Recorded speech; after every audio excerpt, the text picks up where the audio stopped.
नमस्कार दोस्तों, ocean network में आपका स्वागत है। संसद का पूरा मानसून सत्र इन लोगों ने बर्बाद कर दिया और राहुल गांधी का जो अविश्वास प्रस्ताव पर भाषण था, उसने तो कांग्रेस पार्टी की भी, राहुल गांधी की भी, विपक्षी दलों की भी भद पिटवा करके रख दी। देश और विदेश में बहुत सारी ताकतें हैं जो लगी हुई हैं कि किसी भी तरीके से 2024 में नरेंद्र मोदी को तीसरी बार प्रधानमंत्री बनने से रोका जाए। विदेशी ताकतों को तो ये डर है कि जिस तरीके से उनके नेतृत्व में आत्मनिर्भर भारत अब अपने पैरों पर खड़ा होना शुरू हो गया है, उनके लिए भविष्य में भारत का इतना विशाल बाजार, उसकी संभावनाएं लगभग खत्म हो जाएंगी और भारत निर्यात करने वाला एक दूसरा ताकतवर देश बनकर के उभरता जा रहा है। और बहुत सारी ताकतें हैं, जॉर्ज सोरोस से लेकर के ऐसे बहुत सारे लोग हैं जो नहीं चाहते हैं कि नरेंद्र मोदी कंटिन्यूअसली भारत का प्रतिनिधित्व करें, उसके प्रधानमंत्री बने। लेकिन कौवों के या चीलों के चाहने से कोई पशु या कोई प्राणी मरता नहीं है, खत्म होता नहीं है। और जितने भी सर्वे आ रहे हैं, जितने भी ओपिनियन पोल आ रहे हैं, वो बताते हैं कि नरेंद्र मोदी ही तीसरी बार फिर से प्रधानमंत्री बनने जा रहे हैं।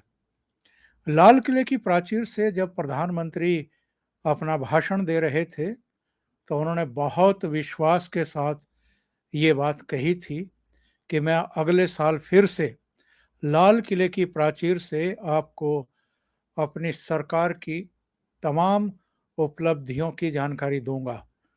जरा सुनिए प्रधानमंत्री ने क्या कहा। 15 अगस्त को इसी लाल किले से मैं आपको देश की उपलब्धियां, आपके सामर्थ्य, आपके संकल्प, उसमें हुई प्रगति, उसकी जो सफलता है, उसके गौरवगान, उससे भी अधिक आत्मविश्वास के सामने आपके सामने मैं प्रस्तुत करूंगा।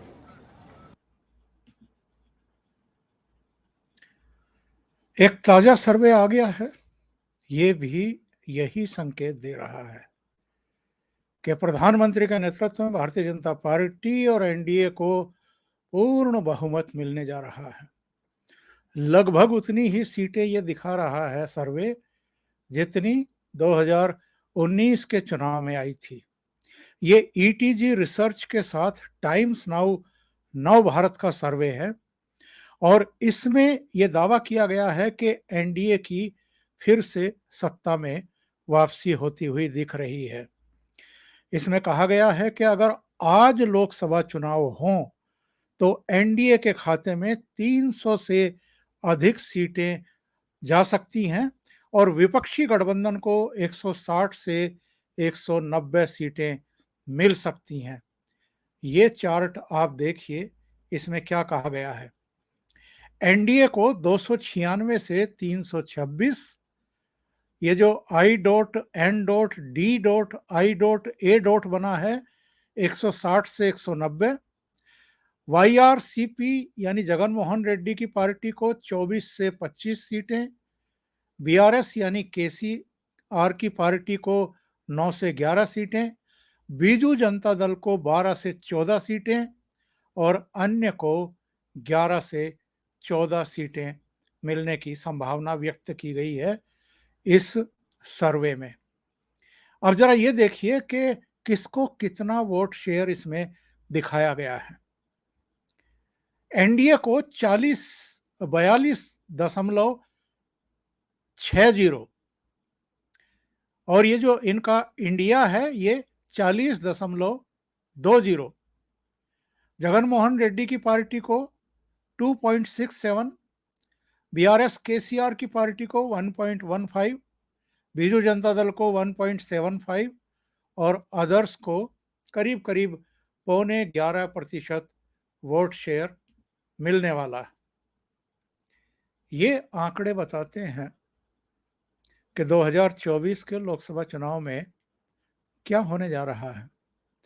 ये पटना में बैठक, ये बेंगलुरु में बैठक, अब 31 अगस्त और 1 सितंबर को मुंबई में बैठक, और उससे पहले ही सीटों को लेकर के किस राज्य में कौन पार्टी कितनी सीटों पर लड़ेगी, अभी से जूतम बाजार शुरू हो चुकी है और जूतों में दाल बटनी शुरू हो चुकी है।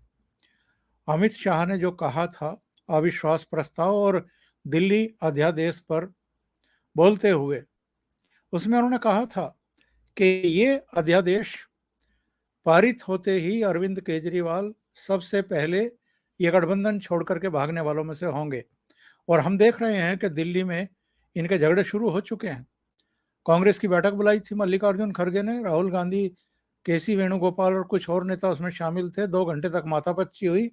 उसके बाद अलका लांबा ने कह दिया कि 7 सीटों पर कांग्रेस पार्टी के नेतृत्व ने हमसे दिल्ली में लड़ने के लिए कह दिया है।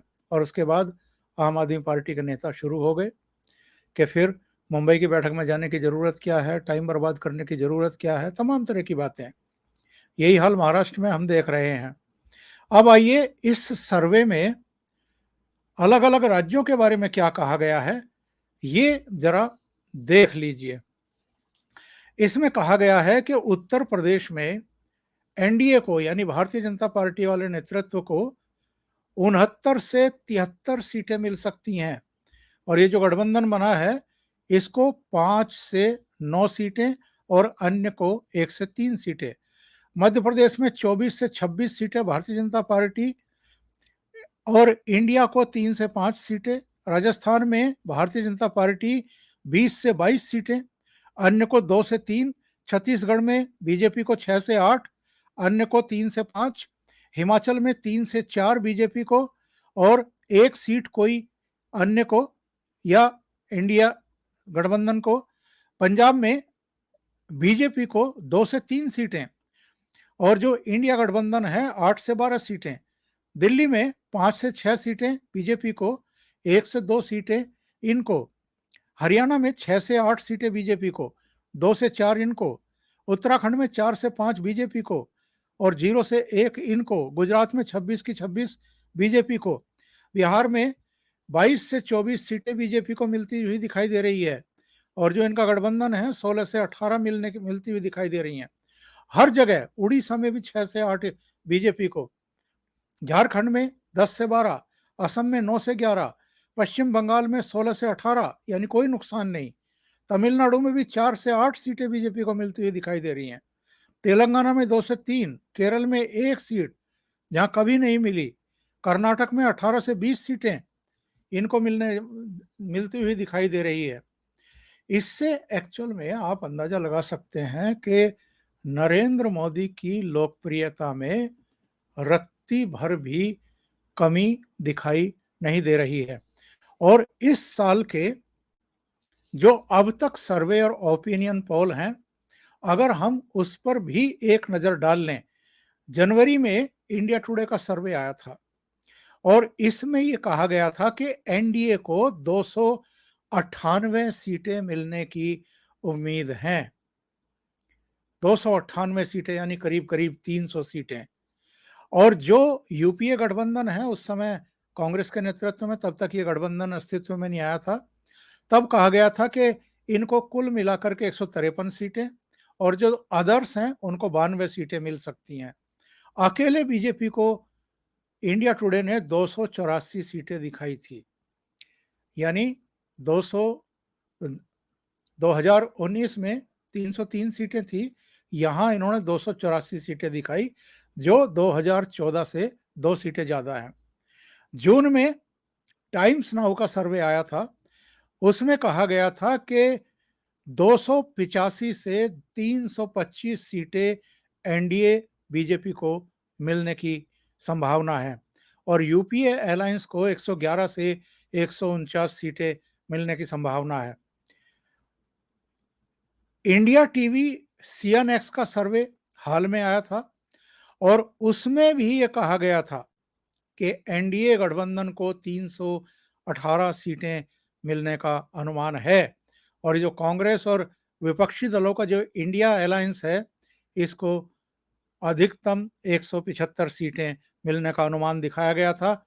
अन्य को 50 सीटें मिलने का अनुमान दिखाया गया था। यानी जितने सर्वे अभी तक आए हैं, वो सब ये बता रहे हैं कि नरेंद्र मोदी एक बार फिर भारत के प्रधानमंत्री बनने जा रहे हैं।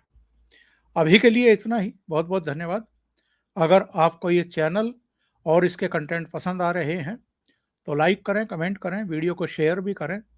अभी तक अगर आपने ये चैनल सब्सक्राइब नहीं किया है, तो सब्सक्राइब कर लें और साथ में लगे बेल आइकॉन को दबा दें, ताकि आगे आने वाले वीडियो और उनके नोटिफिकेशन आप तक पहुंचते रहें। बहुत-बहुत धन्यवाद। नमस्कार।